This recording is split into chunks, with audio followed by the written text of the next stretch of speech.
नमस्कार, मी डॉक्टर अजिंक्य Deshmukh, pentagon hospital Chhatrapati Sambhajinagar येथे physician व इंटेन्सिव्हिस्ट म्हणून काम करतो। आज आपण जाणून घेणार आहोत पॅरालिसिस म्हणजेच पक्षाघात किंवा अर्धांग वायूबद्दल। शब्द ऐकल्यानंतरच आपल्याला घाबरल्यासारखं वाटतं की पॅरालिसिस झाला म्हणजे एखाद्या व्यक्तीला अगदी जागेवर बसून राहावं लागणार, आयुष्यभरासाठी एखादा व्यक्ती पांगळा होणार किंवा आयुष्यभरासाठी एखादा व्यक्ती बेडरिडन होणार। पण अगदी असं आहे का? खूप अर्ली इंटरव्हेन्शन जर केलं तर पॅरालिसिस वाले रुग्ण चालू शकतात का किंवा बोलू शकतात का? तर निश्चितच याचं उत्तर हो आहे। पॅरालिसिसचा खूप जास्त बाऊ केला जातो आणि खूप जास्त लोक हे भरकटले जातात। ट्रीटमेंट घेण्यामध्ये ॲलोपॅथी सोडून इतर मार्गाला जाऊन बऱ्याचदा असं ऍक्सेप्ट करून घेतात की आता माझ्या रुग्णाला किंवा मला स्वतःला पॅरालिसिस झालाय तर आता मी इथून पुढे चालू शकणार नाही किंवा हातपाय हलवू शकणार नाही आणि म्हणून काहीतरी ते अन्य नॉट रेकमेंडेड अशा ट्रीटमेंट घेऊन कुठेतरी त्या ट्रीटमेंट पासून दूर जातात। आज आपण थोडक्यात जाणून घेऊया पॅरालिसिस म्हणजे पक्षाघातचे किती प्रकार असतात। पॅरालिसिसचे दोन प्रकार असतात, एक तर इस्केमिक आणि दुसरं म्हणजे हेमोरेजिक। इस्केमिक म्हणजे काय तर रक्तपुरवठा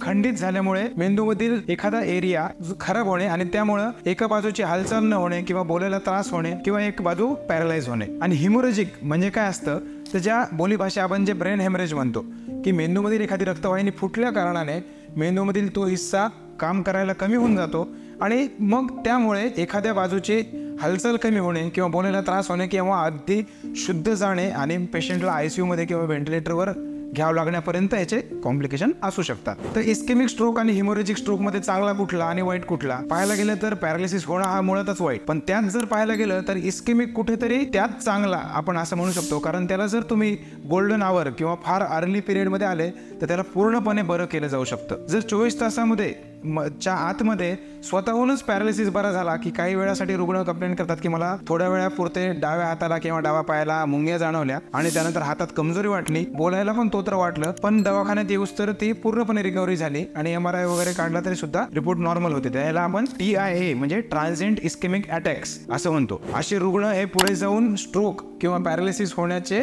खूप जास्त हाय रिस्क कॅटेगरीमध्ये असतात आणि त्यांना अर्ली इंटरव्हेन्शन म्हणजे लवकरच इलाज करून रक्त पातळ करण्याच्या गोळ्या चालू करून किंवा इतर जे पण त्याचे कोमॉर्बिडिटीज जसे की शुगर, ब्लड प्रेशर, थायरॉइड हे सर्व आजार असतील ते कंट्रोलमध्ये ठेवून पुढे होणारा पक्षाघात किंवा अर्धांग वायू आपण टाळू शकतो। आता इस्केमिक स्ट्रोक जो आपण म्हटला की रक्तपुरवठा खंडित झाल्यामुळे अशा रुग्णांमध्ये जर दोन प्रकार असतात, स्मॉल वेसल इस्केमिक स्ट्रोक आणि लार्ज वेसल। स्मॉल वेसल म्हणजे अर्थातच छोटे धमन्यांमध्ये रक्तपुरवठा खंडित झाला असं असेल तर थ्रोम्बोलिसिस नावाचं ट्रीटमेंट जर रुग्ण हा पहिल्या 4.5 तासाच्या आत लक्षणं दिसल्यापासून 4.5 तासाच्या आत जर डॉक्टरांपर्यंत पोहोचला आणि त्याला जर बाकीचे काही कॉम्प्लिकेशन्स नसतील, रक्तस्रावण्याची भीती नसेल तर रक्त पातळ करण्याचं इंजेक्शन देऊन मेंदू मधली ती छोट्या धमन्यांमधली गाठ पूर्णपणे वितळून पेशंटला आपण पूर्णपणे बरं करू शकतो। तसाच दुसरा प्रकार जो आहे large vessel ischemic stroke. Large vessel म्हणजे अर्थातच मोठ्या धमनीमध्ये जर गाठ तयार झाल्यामुळे पॅरालिसिस झाला असेल तर इंटरव्हेन्शनल न्यूरोलॉजिस्ट थ्रोम्बेक्टोमी